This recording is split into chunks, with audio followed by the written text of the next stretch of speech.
بسم الله الرحمن الرحيم.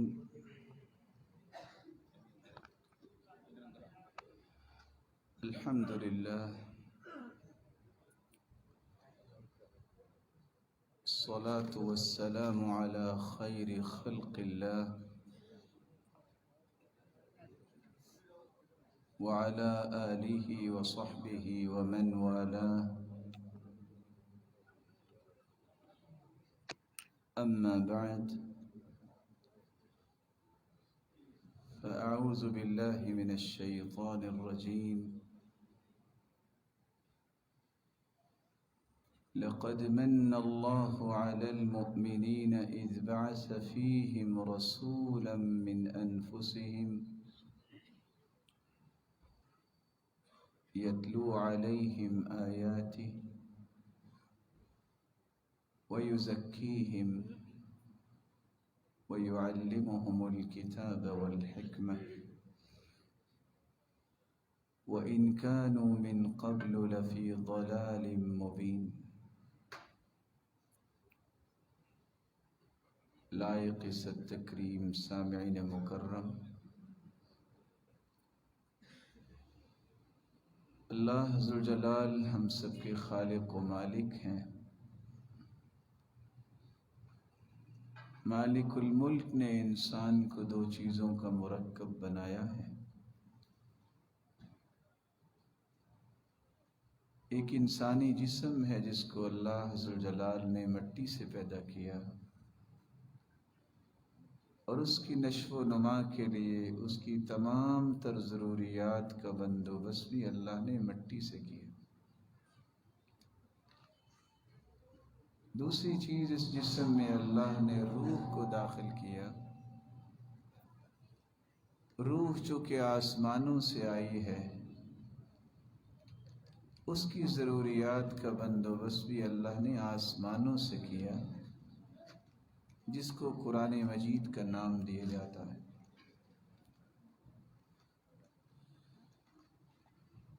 مٹی سے بنایا گیا یہ جسم اگر اس کی غذا کا خیال نہ کیا جائے تو یہ جسم بیمار ہو جاتا ہے.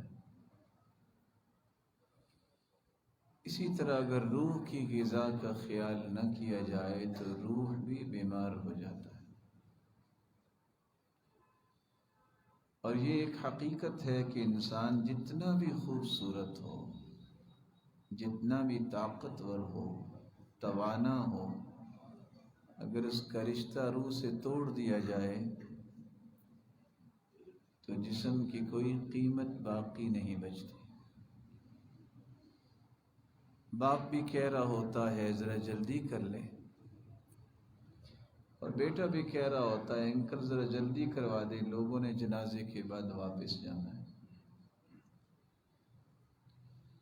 اس سے پتہ چلا کہ اصل قیمت انسان کی روح کی قیمت ہے.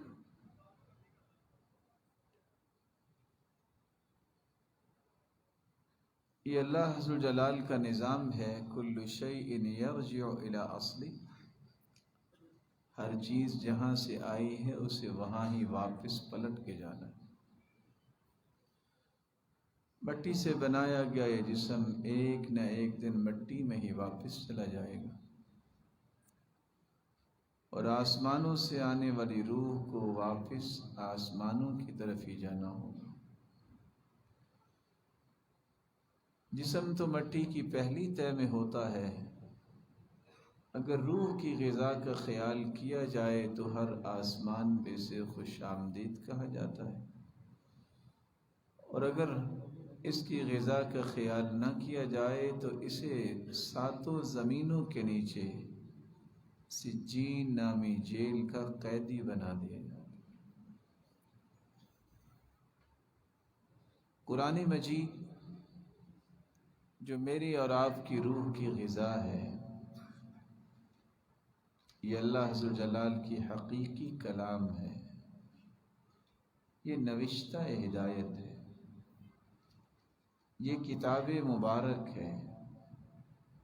جتنی انسان کو برکتیں درکار ہوں اتنی اس کی تلاوت زیادہ کر لے، اللہ اس سے بھی زیادہ برکتیں عطا کر دیتا. یہ کتاب فرقان ہے۔ حق و باطل کی تمیز اس وقت تک انسان نہیں کر سکتا جب تک اس کے پاس اس کتاب فرقان کا علم نہیں ہوتا۔ صحیح اور غلط کے درمیان انسان فرق نہیں کر سکتا جب تک وہ قرآن کو سمجھتا نہیں ہے، اس کو پڑھتا نہیں ہے۔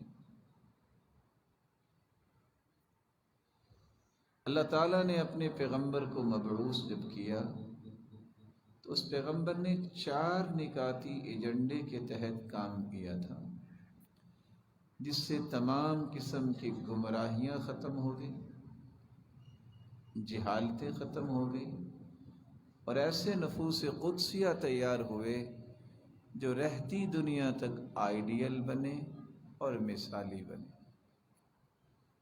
وہ 4 نکات کیا تھے؟ یتلو علیہم آیاتی، اللہ کے رسول صلی اللہ علیہ وسلم لوگوں کو قرآن سنایا کرتے، وَيُزَكِّيهِمْ، اور اس قرآن کی روشنی میں لوگوں کی تربیت کیا کرتے، تزکیہ کیا کرتے، وَيُعَلِّمُهُمُ الْكِتَابَ وَالْحِكْمَةَ، اور پھر اس تربیت کے نقوش کو گہرے بنانے کے لیے باقاعدہ قرآن کی تعلیم دیتے اور حکمت و دانائی کی تعلیم دیتے۔ میں چونکہ طالب علم ہوں، ایک گزارش کر سکتا ہوں کہ جو بچے چل پھر رہے نا، یا تو ان کو گھر بھجوا دیں آپ، اگر آپ تھک گئے ہیں تو میں انشاءاللہ یہاں بھی بس کر سکتا ہوں، کوئی حرج نہیں۔ دین کی بات کا ایک ادب ہوتا ہے، اور ہم نے یہ ادب پڑھا ہے کہ سفیان ثوری جب بولتے تھے، کوئی دائیں بائیں دیکھتا تو وہ کہتے اٹھ کے گھر چلے جاؤ۔ یہ دینی مجالس کے تقدس ہے۔ امام مالک جب حدیث پیش کرتے تو ہارون الرشید جیسے بادشاہ بھی آ کے کرسی پہ بیٹھتے، تو جب ان کی بات سنتے تو کرسی چھوڑ کے نیچے بیٹھتے تھے، یا تو چلنا پھرنا بند کر دیں۔ اور یہ ادب ہے، اور یہ تربیت اور تزکیہ ہے۔ اگر میری اور آپ کی تربیت 40 سال کے بعد بھی نہیں ہوئی تو آئندہ جو ہے وہ 80 سال کے بعد بھی نہیں ہو پائے گی۔ دینی اقدار جو ہیں وہ انسان کے زندہ رہنے چاہیے، کام سارے ہوتے رہیں گے۔ کس طرح رسول اللہ صلی اللہ علیہ وسلم نے کام کیا؟ یتلو علیہم آیاتی، اب لوگوں کو قرآن سناتے۔ آج طرح طرح کی باتیں تو لوگ سنا دیتے ہیں لیکن قرآن نہیں سناتے۔ قرآن جیسی نعمت اللہ نے دنیا میں اتاری کوئی نہیں ہے۔ کس قدر عظیم نعمت ہے۔ اللہ کے رسول صلی اللہ علیہ وسلم نے فرمایا، لا حسد الا فی اثنتین، رجل آتاہ اللہ القرآن فهو يقوم به آناء اللیل وآناء النہار۔ روئے زمین پہ بسنے والی انسانیت میں سے صرف 2 شخصیات ایسی ہیں جو قابل رشک ہیں، جن کو دیکھ کے تمنا کیا کرو، دل میں شوق اور ذوق پیدا ہونا چاہیے، اے اللہ اس طرح کا مجھے بھی بنا، میری اولادوں کو بھی بنا اور ہماری نسلوں کو بھی بنا۔ اور وہ کون سے 2 لوگ ہیں؟ ایک وہ ہے جس کو اللہ نے قرآن کی دولت سے مالا مال کیا ہے، صرف قرآن پڑھا نہیں ہے، یقوم بہ آناء اللیل وآناء النہار، دن رات اس قرآن کی تلاوت کرتا ہے۔ ورجل آتاہ اللہ مالا فهو ينفقه آناء اللیل وآناء النہار۔ مال تو بہت لوگوں کے پاس ہے، لیکن یہ شخص قابل رشک ہے جس کو اللہ نے مال و دولت کی نعمت سے نوازا ہے، اور دن رات اللہ کا بندہ اللہ کا دیا ہوا مال اللہ کے دین کی سربلندی کے لیے خرچ کرتا اور لٹاتا نظر آتا ہے۔ رسول اللہ صلی اللہ علیہ وسلم نے اس لیے قرآن سنایا لوگوں کو۔ دلوں کے روگ ختم ہوتے ہیں تو قرآن سے۔ ابو جہل جیسے کافر اور ان کے ساتھ اخنس بن شریک، اور اس وقت تک ابو سفیان مسلمان نہیں ہوئے تھے، رات گزر رہے ہیں، اللہ کے رسول قرآن کی تلاوت کر رہے ہیں اور تینوں ہی سننے لگے، ساری رات ہی سنتے رہے۔ اخنس پوچھتا ہے، ایک طرف تم کہتے ہو کہ نعوذ باللہ من ذالک یہ جھوٹا ہے، دوسری طرف ساری رات سنتے رہے ہو۔ دوسرے دن تیسرے دن لاٹھی پکڑی اخنس نے، اس کے گھر پہنچ گئے۔ ایک بات تو بتاؤ، کبھی تم کہتے ہو کہ وہ ٹھیک نہیں ہے اور پھر ساری رات اس کی بات بھی سنتے ہو، وجہ کیا ہے؟ ابو جہل کہتا ہے، سچ بتاؤں لذت بڑی آتی تھی۔ کافر بھی مانتا تھا، لیکن کس چیز نے ان کو محروم رکھا؟ اس نے خود کہا تھا، بنو ہاشم نے ستو پلائے، حاجیوں کو ہم نے بھی پلائے، برابر ہو گئے۔ بنو ہاشم نے حاجیوں کو کھانے کھلائے اور قربانیاں کی، ہم نے بھی کی، برابر ہو گئے۔ وہ غلام آزاد کرتے تھے، ہم نے بھی غلام آزاد کیے، پھر برابر ہو گئے۔ اب بنو ہاشم یہ کہتے ہیں ہم میں سے نبی پیدا ہو گیا، ہم نبی کہاں سے لائیں؟ اگر ان کی بات مان لی تو ان کے تابع ہونا پڑے گا۔ اس انا نے جہنم کا ایندھن تو بنا دیا ہے لیکن قبول نہیں کیا۔ یہ قرآن ہے جو انسان کی تربیت کرتا ہے، جو انا کو توڑتا ہے۔ یہ قرآن ہے جو انسان کی کانٹ چھانٹ کرتا ہے۔ یہ قرآن ہے جو انسان کی نوک پلک درست کرتا ہے۔ رسول اللہ صلی اللہ علیہ وسلم اس لیے قرآن سنایا کرتے تھے۔ یہ وہ عظمت والی کتاب ہے، جو ہی انسان کی آنکھیں بند ہوگی قبر میں جائے گا، تمام سوالات کے جواب پرسکون طریقے سے دے گا، اور فرشتے پوچھیں گے تمہیں کیسے جواب آ گئے؟ وہاں قرآن والا یہ کہے گا، صحیح بخاری کی روایت میں تفصیلات موجود ہیں، میں نے جواب اس لیے دیے، قرأت القرآن وعملت بما فيه وصدقت، میں نے قرآن پڑھا تھا، میں نے اس کے مطابق عمل کیا تھا، میں نے تصدیق کی تھی کہ جو میرے رب نے فرمایا ہے سچ فرمایا۔ اور آج افسوس اس بات کا ہے کہ آج 40 والیوم کی بکس میری لائبریری میں پڑھی ہوتی ہیں، لا کی بھی، لیکن مجھے سورہ اخلاص پڑھنے نہیں آتی۔ کیا خبر ہے کہ نبوی منہج کیا ہے؟ اس کی بنیاد بھی قرآن سے ہوتی ہے اور اس کی انتہا بھی قرآن سے ہوتی ہے۔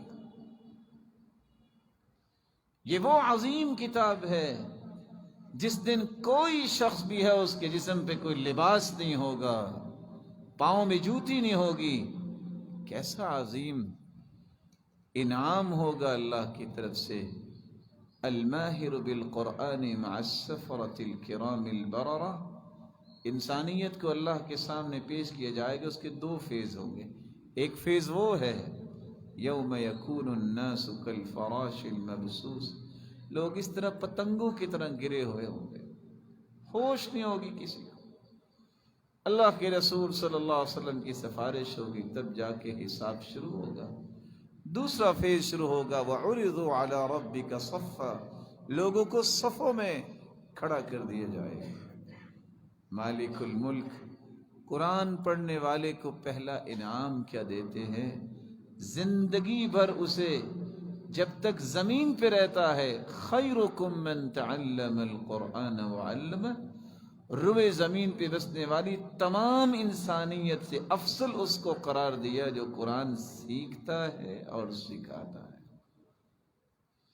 پھر قبر میں بھی اس کے ساتھ معاملہ جو ہوگا کہ یہ شخص جوابات دے کے قیامت تک سکون کی نیند سوئے گا۔ حشر کے دن بھی اللہ ذوالجلال فرمائیں گے آ جاؤ، آج خاکی صفوں میں تمہیں کھڑا نہیں ہونا، ان خاکی صفوں سے نکلو اور آ جاؤ ان صفوں میں جن صفوں میں جبریل امین کھڑے ہیں۔ قرآن آ جائے گا، یجیء القرآن یوم القیامہ، اور آ کے گزارش کرے گا، اللہ کے سامنے سفارش کرے گا قرآن پڑھنے والے کے لیے، اے اللہ اسے انعامات سے نوازیے۔ فیلبس تاج الکرامہ، یہ فرشتوں کے صف میں جبریل امین جیسے مقرب اور معزز فرشتوں کے صف میں کھڑا انسان، اس کو تاج پہنا دیا جائے گا۔ قرآن پھر کہے گا یا رب زدہ، اللہ کچھ اور دیجیے۔ فیلبس حلۃ الکرامہ، اسے جنت کی خلعت فاخرہ، عزت کا لباس پہنایا جائے گا۔ انسانیت کے جسم پہ کوئی لباس نہیں جب قیامت کو آئیں گے۔ یا رب زدہ، اللہ کچھ اور بھی دیجیے۔ یا رب ارض عنہ، اللہ قرآن پڑھنے والے سے راضی ہو جائیے۔ فیرضى عنہ، اللہ راضی ہو جائیں گے۔ جب اللہ ذو الجلال راضی ہوں گے تو پھر صرف اس کو انعام نہیں دیں گے، حکم ہوگا اس کے والدین کو بلایا جائے۔ جب ان کے سر پہ تاج سجایا جائے گا، اتنا بڑا تاج، لا تقوم لهم الدنیا، جو کچھ دنیا میں ہے اگر اس کو بیچ دیا جائے تو اس تاج کی قیمت کو ادا نہیں کیا جا سکتا۔ اور والدین کہیں گے یا رب بما کسینا، یہ ہمیں کیوں پہنایا گیا؟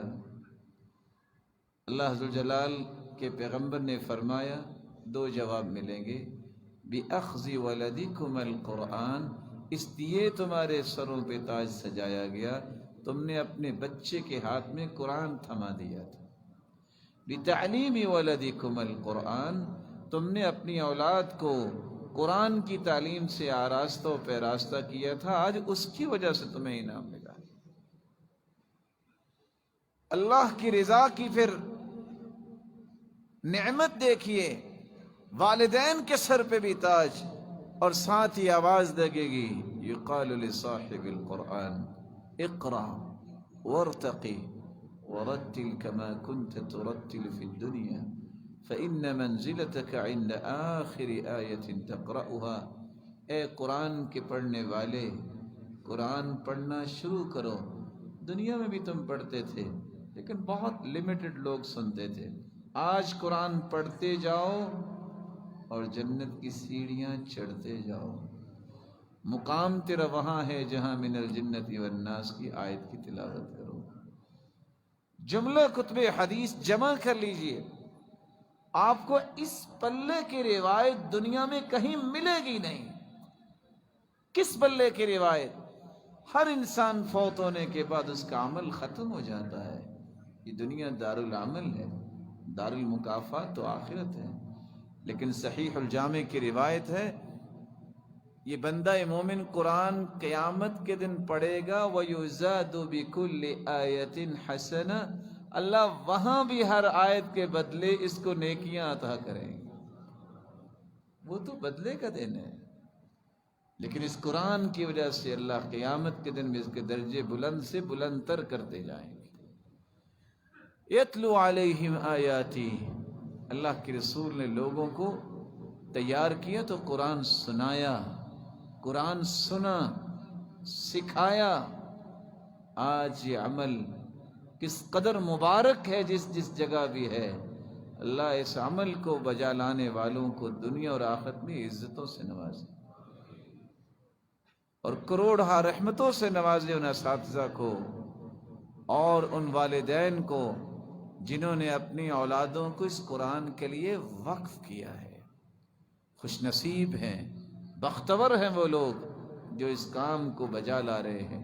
اللہ ذو الجلال ان کے اس عمل کو توشہ آخرت بنائے۔ امام سیوطی رحمۃ اللہ علیہ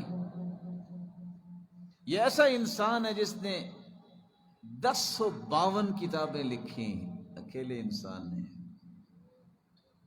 کہا جاتا تھا سن آف لائبریری، ابن المکتبہ، یہ لائبریری کا بیٹا ہے۔ باپ بھی عالم تھا، ماں بھی عالمہ تھی۔ باپ نے کہا کتاب لاؤ، ماں کتاب لینے گئی، اللہ نے امام سیوطی دے دی۔ وہ کہا کرتے تھے تعلیم الصبیان القرآن اصل من اصول الاسلام به ينشأ على الفطرة ويسبق الى قلوبهم انوار الحكمة قبل تمكن الاهواء منها وسوادتها باقدار المعصية والضلال۔ اگر کسی شخص کی یہ تمنا ہے فطرت کے مطابق میرے بچے کی تربیت ہو، تو سب سے پہلا اصول یہ ہے اسے قرآن پڑھائیے۔ فطرت کے مطابق اس کی نشو و نما ہوگی اور اس کے دل پہ حکمت اور دانائی کی ایسی روشنیاں جو ہیں براجمان ہوں گی، کبھی بھی معصیت کی اور گمراہیوں کے دبیز پردے اسے مدم نہیں کر سکیں گے۔ اپنے بچوں کو سب سے پہلے قرآن پڑھائیے۔ قرآن پڑھانے کے بعد آپ دیگر علوم پڑھائیں، کوئی اعتراض نہیں، لیکن یاد رکھنا اگر ساری دنیا کے علوم پڑھ لیے قرآن نہیں پڑھا تو کچھ بھی نہیں پڑھا۔ ان اللہ یرفع بهذا الكتاب اقواما ویضع به آخرین۔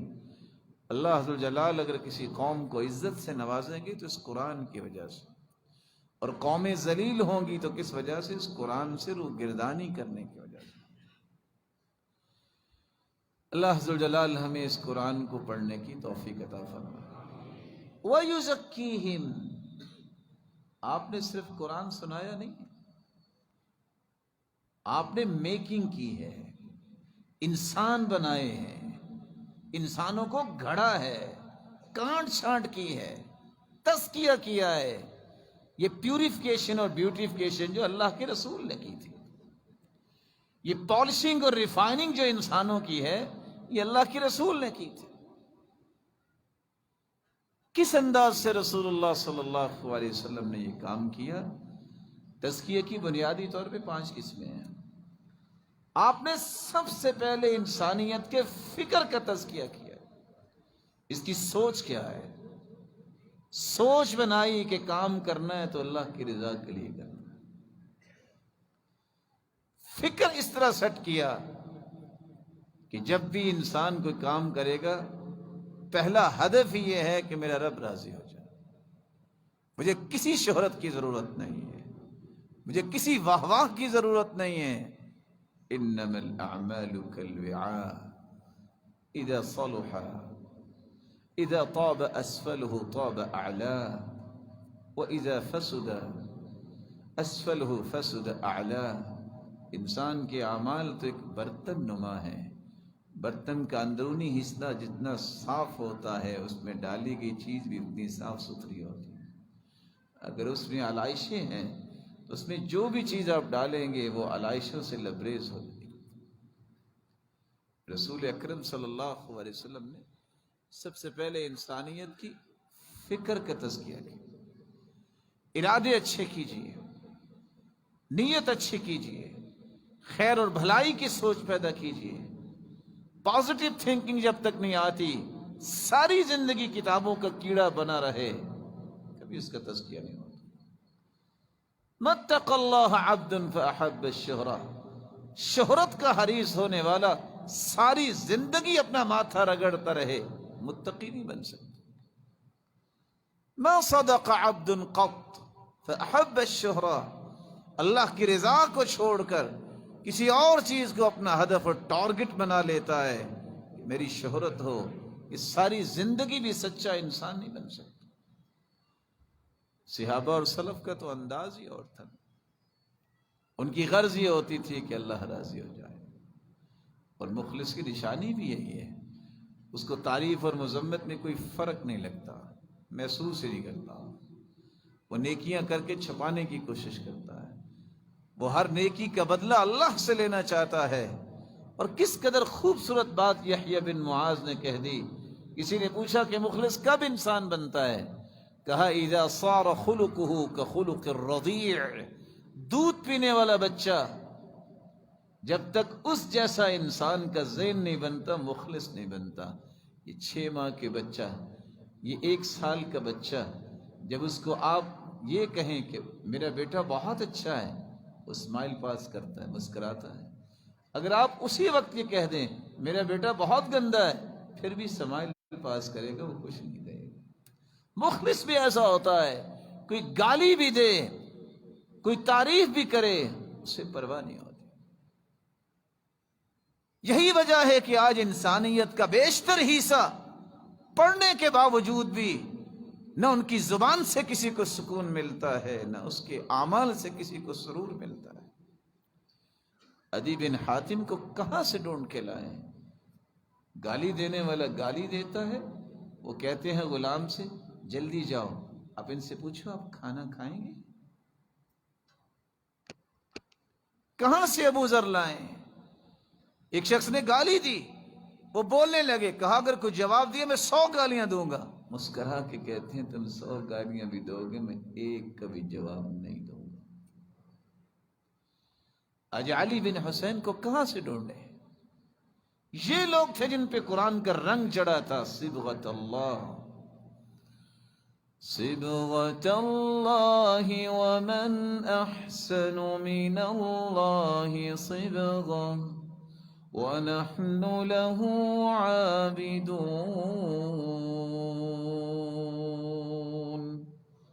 اللہ کا رنگ اس پہ چڑھتا ہے۔ ایک شخص نے گالیاں دی، اس کے گھر چلے گئے، دروازہ کھٹکھٹا کے کہتے ہیں السلام علیکم ان کنت صادقا وغفر اللہ لی۔ جو تو نے باتیں کہیں اگر سچی کہی ہیں تو دعا کرو اللہ مجھے معاف کر دے۔ وَإِن كُنْتَ كَاذِبًا وَغَفَرَ اللَّهُ لَكَ۔ اگر تو غصے میں آ کے کوئی غلط بول بیٹھا ہے، میں دعا کرتا ہوں اللہ تجھے معاف کرے۔ ویسے میں ہمارا جھگڑا کوئی نہیں ہے۔ یحییٰ بن معاذ کے ساتھ بھی ایسا ہوا، گالی دینے والے نے گالی دی تھی، مسکرا دیا۔ آج شریف انسان کو لوگ کہتے ہیں بزدل ہے۔ اور ایک بات یاد رکھیے گا، ہمیشہ خرابی پیدا ہوتی ہے تو انسان کی حاشیہ نشینوں کی وجہ سے۔ دعا کیا کرے انسان کی کچن کیبنٹ جو ہے وہ نیک اور صالح، جس کے ساتھ اٹھنا بیٹھنا ہے وہ نیک انسان۔ یحییٰ بن معاذ کو بھی کہا تھا لم لم ترد علی، آپ جواب کیوں نہیں دے رہے؟ تو پھر مسکرا کے کہتے ہیں فلماذا تعلمت اذا، اگر میں نے گالی کا جواب گالی سے دینا تھا تو علم کیوں پڑھا؟ یہ ذمہ داری ہے۔ ان کو کہتے ہیں اہل قرآن۔ کبھی جاہلوں سے بھی مقابلہ کرتے ہیں۔ سیدنا علی نے کہہ دیا ایک دن کہ لوگ زکوٰۃ نہیں دیتے۔ ایک شخص بول کے کہتے ہیں آپ کیسے کہہ رہے ہیں زکوٰۃ نہیں دیتے؟ لوگ تو سارا زکوٰۃ دیتے ہیں۔ کہا لوگ مال کی زکوٰۃ دیتے ہیں، عقل کی زکوٰۃ نہیں دیتے۔ کہا عقل کی بھی زکوٰۃ ہوتی؟ کہا عقل کی زکوٰۃ یہ ہے کہ اپنی مرضی کے مخالف باتیں سن کے انسان مسکرا کے دکھا دے، اس کی عقل بڑھتی رہتی ہے، اس کی عقل کی زکوٰۃ نکلتی رہتی ہے۔ آپ نے زبان کا تزکیہ بھی کیا۔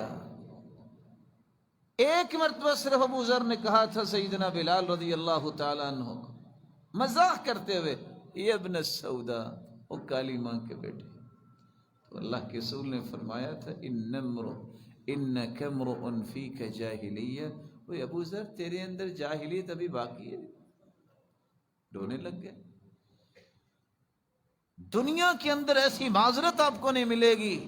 بلال بیٹھے، سیدنا ابو ذر اٹھتے ہیں، ان کے پاس جا کے لیٹتے ہیں۔ کہا بلال جب تک تم اپنی ایڑی میرے رخسار پہ نہیں رکھو گے اس وقت تک آج میں گھر نہیں جاؤں گا۔ میں نے آپ کو یہ کیوں کہہ دیا کہ تم کالی ماں کے بیٹے؟ رسول اللہ صلی اللہ علیہ وسلم کے صحابی کہتے ہیں مجھے ایک مرتبہ اللہ کے رسول نے فرمایا لا تسبن احدا، کسی کو گالی نہ دینا۔ میری زندگی کی آخری سانس ہیں، میں نے آج تک کسی جانور کو بھی گالی نہیں دی۔ لا تسب الشیطان، شیطان کو بھی گالی نہ دو، یہ اللہ کے رسول کا فرمان ہے۔ اگر شیطان جس سے بڑا اللہ کا نافرمانی کوئی نہیں ہے اس کو گالی دینا جائز نہیں ہے، تو کسی مسلمان کو گالی دینا کیسے جائز؟ کچھ لوگوں کی زبانوں پہ گالی ہی آتی ہے۔ یاد رکھیے گا وَلَا وَرْعَ لِلسَّيِّئِ الْخُلُقِ، گالی دینے والا اور برے اخلاق والا پوری زندگی متقی نہیں بن سکتا۔ السَّابِقُ كَالْمُشْرِفِ عَلَى الْحَلَكَةِ، گالی دینے والا تو ہلاکت کی کنارے پہ ہے، کسی وقت بھی گر سکتا ہے۔ اور حدیث نے الفاظ کیا بولے ہیں؟ اگر دو ایک دوسرے کو گالی دے لیں، شیطانانی یتہاتران ویتکاذبان، یہ دونوں ہی شیطان ہیں، دونوں ہی جھوٹ بول رہے ہیں اور دونوں ہی گتھم گتھا ہو رہے ہیں۔ اللہ ذوالجلال ہماری زبانوں کی حفاظت فرمائے۔ تزکیہ یہ ہے، ہر اس عقیدے، اس نظریے سے دستبردار ہو جائیے، اس فکر اور سوچ سے دستبردار ہو جائیے جو قرآن و حدیث کے مخالف ہے، اور اس بات سے اپنی زبان کو بچائیے جو رسول اللہ صلی اللہ علیہ وسلم کی اس عظمت کو ختم کر دے جس عظمت کو صحابہ کرام کو سکھایا تھا۔ عملی تزکیہ اس وقت ہوتا ہے جب انسان ہر عمل کو تول کے چلتا ہے کہ یہ قرآن و سنت سے ثابت ہے کہ نہیں ثابت۔ جب تک انسان اپنے اعمال کو چھوڑتا نہیں ہے جو من مرضی کے کام ہیں، اس وقت تک اس کا تزکیہ نہیں ہوتا۔ جب انسان کی فکر ہی درست نہیں ہے، زبانی پاکیزہ نہیں ہے، اس کا عمل درست نہیں ہے، وہ ملت کی تطہیر کیا کرے گا؟ وہ معاشرے کا تزکیہ کیسے کرے گا؟ وہ معاشرے کی تربیت کیسے کرے گی جب میرے اندر یہ صلاحیت ہی نہیں ہے کہ میں کسی کو اپنا عمل اچھا دکھا سکوں، میری گفتگو اچھی ہو جائے، میری سوچ اور فکر جو ہے اس کی ڈائریکشن اللہ کی رضا بن جائے، میں کسی انسان کو درست نہیں کر سکتا۔ اللہ تعالی ہم سب کی حفاظت فرمائے۔ آپ صلی اللہ علیہ وسلم نے ایک تیسرا کام کیا تھا، وَيُعَلِّمُهُمُ الْكِتَابَ وَالْحِكْمَةَ، لوگوں کو قرآن سکھایا، لوگوں کو کتاب سکھائی۔ آج جس کتاب سے بیگانگی امت کر رہی ہے، رمضان کا مہینہ آنے والا ہے، اللہ سب کے نصیب میں فرمائے۔ یہاں ماسٹر کیے بیٹھے ہوں گے، یہاں کتنے لوگ جو انہوں نے بیچلر کیا ہوگا، آخر پڑھ کے کیا نا، 500 ایڈیم یاد ہو رہے ہیں، سملر ورڈ یاد کر رہے ہیں، سمجھ آئے نہ آئے رٹا لگا رہے ہیں، سمریز یاد ہو رہی ہیں، پتہ نہیں کیا کچھ۔ کبھی کسی نے سوچا ہے کہ میں نے قرآن کا ترجمہ بھی پڑھا ہے؟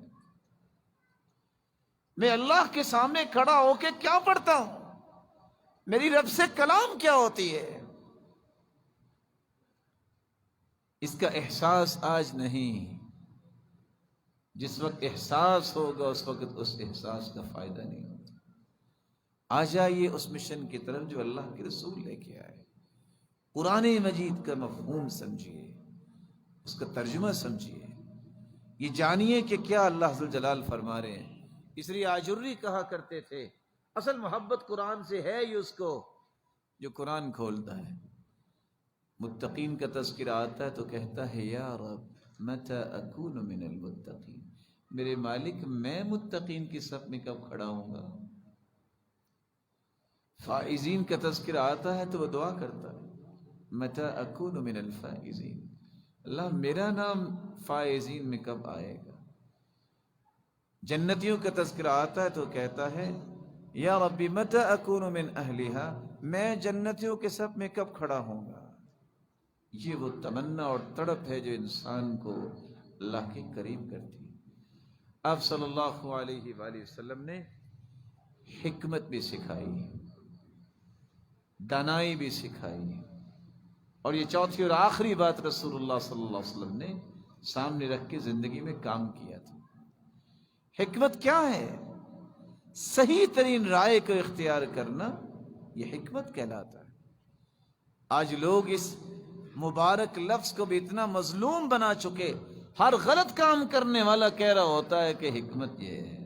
حکمت یہ نہیں ہے، حکمت کہتے ہیں اصابت الرائے، صحیح ترین رائے۔ یؤتی الحکمت من یشاء ومن یؤت الحکمت فقد اوتی خیرا کثیرا، اس کو اللہ نے یہ دنائی دے دی، صحیح ترین رائے دے دی، اللہ نے تو اسے خیر کثیر سے نواز دی۔ حکمت سے مراد کسی گناہ کو جائز کرنا نہیں ہے، کسی برائی کو سینے سے لگانا نہیں ہے، اور رواداری کے الفاظ کو بول کے دین اسلام کے اصولوں کی جڑیں کاٹنا نہیں ہے۔ حکمت سے مراد تو گہری بصیرت کی بات ہے۔ وَلَقَدْ آتَيْنَا لُقْمَانَ الْحِكْمَةَ أَنِ اشْكُرْ لِلَّهِ، ہم نے لقمان کو حکمت سے نوازا۔ یہ حکمت تھی نا، یہ گہری سوچ تھی نا اس کی۔ بیٹے نے کہا ابا جان سب کچھ چھوڑ کے سب کچھ ساتھ ہی لے جانا ہے، کچھ ہمیں بھی سکھا دو۔ کہا بیٹا پھر یاد رکھنا میری بات، جب گناہ کرنے کو جی چاہے نا تو بیٹا کر لینا، لیکن وہاں جا کے کرنا جہاں اللہ نہ دیکھتا ہو۔ بیٹا گناہ کرنے کو اگر جی چاہے تو کر لینا، لیکن اللہ کی زمین پہ نہ کرنا، کسی اور زمین پہ جا کے کرنا۔ وہ کون سی زمین ہے؟ بیٹا اتنے ہی گناہ کرنا جتنی جسم میں سزا سہنے کی طاقت ہے۔ حکمت سے مراد یہ ہوتی ہے جس سے اللہ کا خوف پیدا ہو، خشیت پیدا ہو۔ حکمت بالغۃ فما تغنی النذر، حکمت کوئی معمولی چیز تو نہیں ہے، اس سے تو خشیت پیدا ہوتی ہے۔ خشیت برائی سے تو نہیں پیدا ہوتی، خشیت تو نیکیوں سے پیدا ہوتی ہے۔ حکمت سے مراد سنت بھی ہے، ہر وہ کام جو سنت کے تابع ہوگا، جو سنت کے موافق ہوگا، اس کو حکمت کہہ سکتے ہیں۔ جس سے سنت کی مخالفت ہو رہی ہو وہ حکمت نہیں ہو سکتا۔ اور پانچواں معنی قرآن نے بیان کیا ہے، حکمت سے مراد نبوت بھی ہے۔ وَشَدَدْنَا مُلْكَهُ وَآتَيْنَاهُ الْحِكْمَةَ وَفَصْلَ الْخِطَابِ،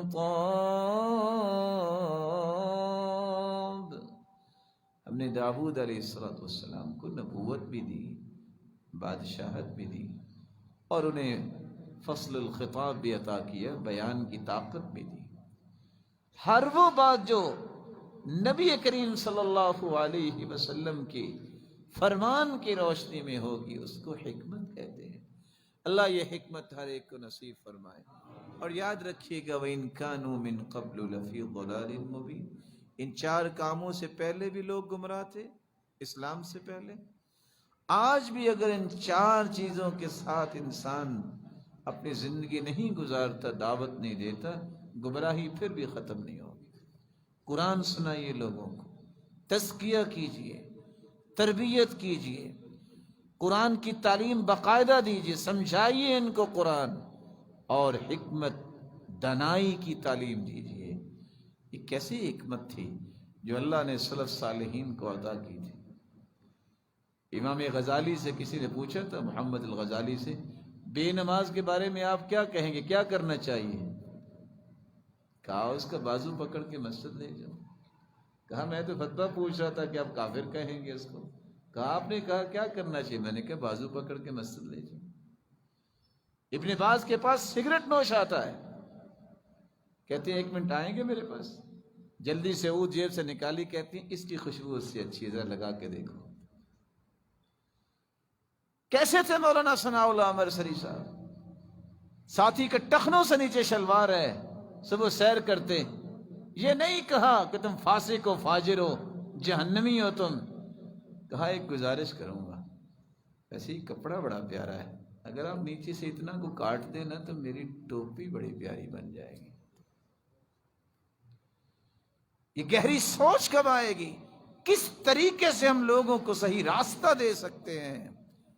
یہ حکمت سیکھیے، دانائی سیکھیے۔ اور سلیمان علیہ السلام، انہوں نے بھی جب دیکھا کہ 2 بہنوں کا فیصلہ کیا ہے، داؤد علیہ السلام نے، ایک کا بچہ بھیڑیا کھا گیا تھا، دوسری کا بچ گیا اور شور مچا رہی تھی۔ جب دیکھا کہ معاملہ یہ نہیں حل ہو رہا، کہتے اچھا ایسا کرو آپ نا آدھا آدھا کر لو،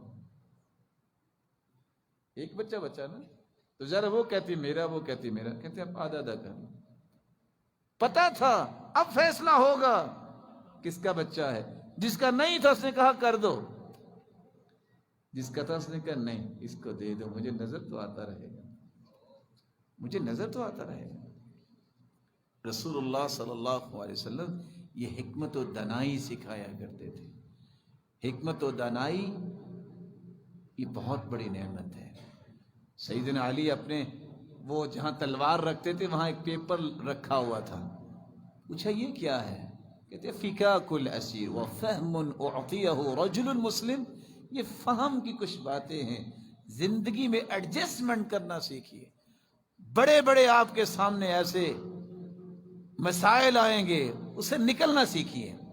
سیلاب جب آتا ہے پہاڑ بھی ہو وہ راستہ نیا بنا دیتا ہے، کبھی بھی نہیں رکتا پہاڑ.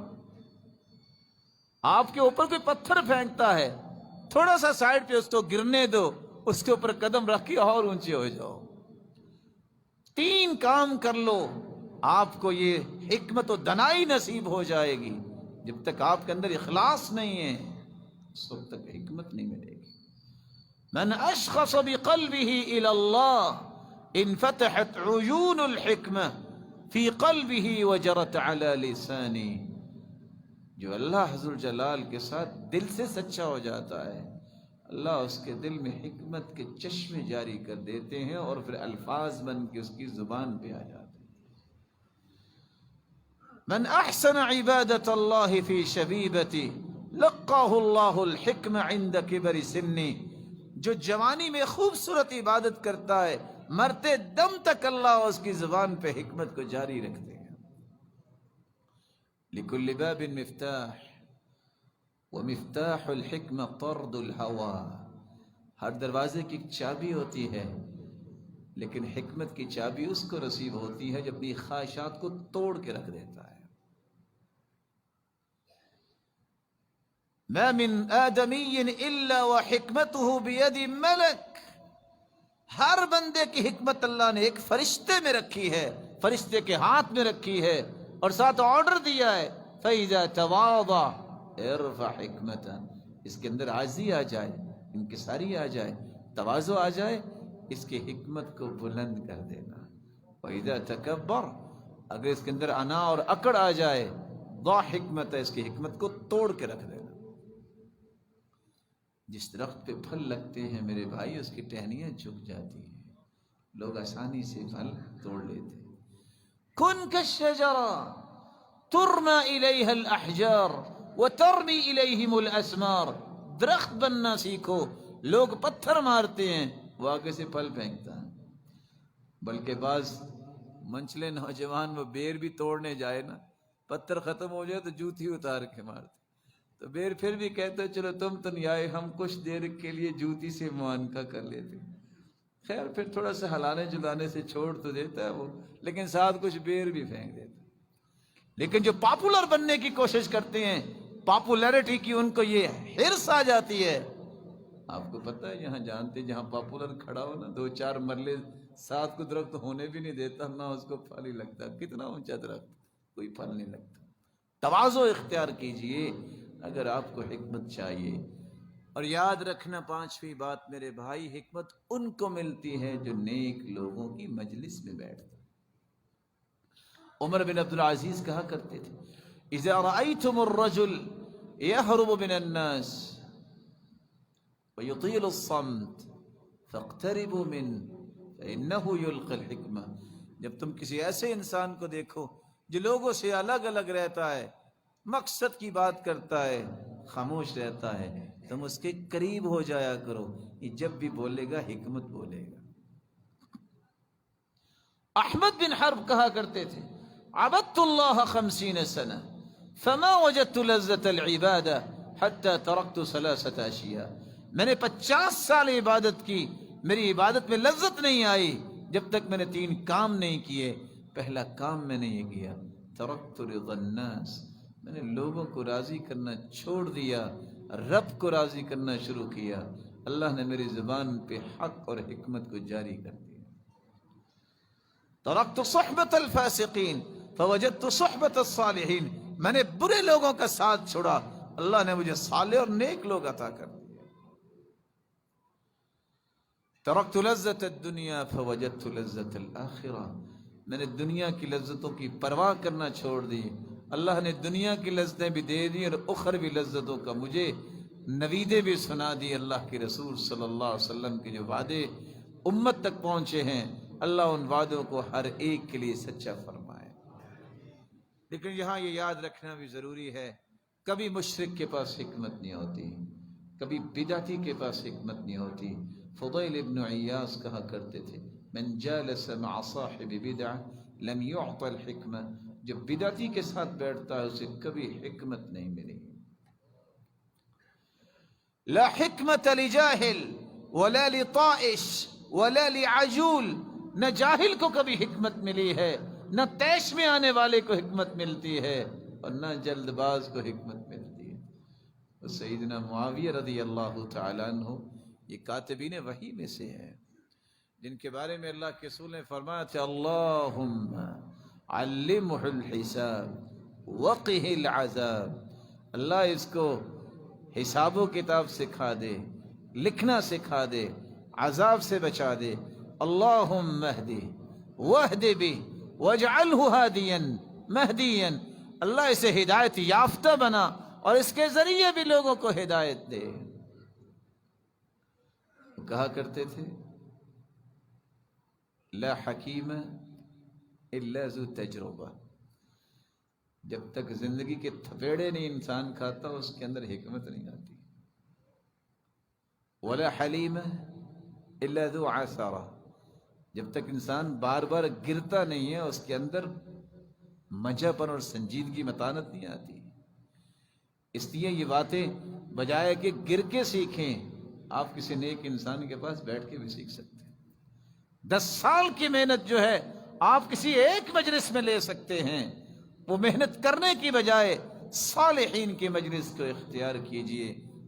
اور یہی میں اپنی بات کو مکمل کر رہا ہوں، ہو سکتا ہے میرا اور آپ کا ایک قدم نیک مجلس کی طرف اٹھے اور جنت واجب ہو جائے۔ یہ میں نہیں کہہ رہا، حدیث کو دہرائیے۔ 99 کا قاتل تھا، کسی لاٹ پادری کے پاس گیا، حل لی من توبہ، کیا میری توبہ ہے؟ اس نے کہا اتنے بڑے ظالم اور توبہ کی بات کر رہے ہو؟ اس نے اس کی بھی گردن اڑا دی۔ پھر نیک انسان کے پاس گیا، کہا توبہ ہے کیوں نہیں ہے، لیکن شرط یہ ہے ائتی قریۃ کذا و کذا فانہم یعبدون اللہ، برے لوگوں کو چھوڑ کے نیک لوگوں کے پاس چلے جاؤ، اس بستی میں اللہ تیری توبہ قبول کر لیں۔ گھر سے نکلا فادرکہ الموت، رستے میں موت آ گئی۔ کتنی نمازیں پڑھی، کتنے حج کیے؟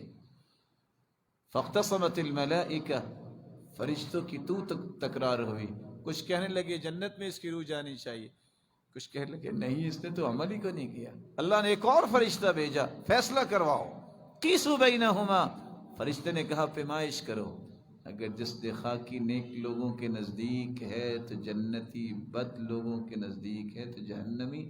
پیمائش کی گئی تو ایک بالشت اس کا جسد خاکی نیک لوگوں کے قریب تھا، فیصلہ ہو گیا یہ جنتی ہے۔ خوش نصیب ہیں آپ لوگ جو نیک مجلس میں آنے کی تمنا کرتے ہیں۔ کس قدر عظیم ہے یہ انعام، جب مجلس ختم ہوتی ہے، جہاں اللہ کا تذکرہ ہوتا ہے، اس کا ذکر ہوتا ہے، ایک فرشتہ اعلان کرتا ہے قوموا مغفورا لکم، جاؤ اپنے گھروں کو واپس چلے جاؤ، تم سب کو معاف کر دیا گیا۔ اور دوسری روایت کے الفاظ ہے رکو رکو وبدلت سیئاتکم حسنات، اکیلی معافی نہیں ملی، تمہارے گناہوں کو بھی اللہ نے نیکیاں ہی بنا دیا ہے۔ وآخر دعوانا الحمدللہ۔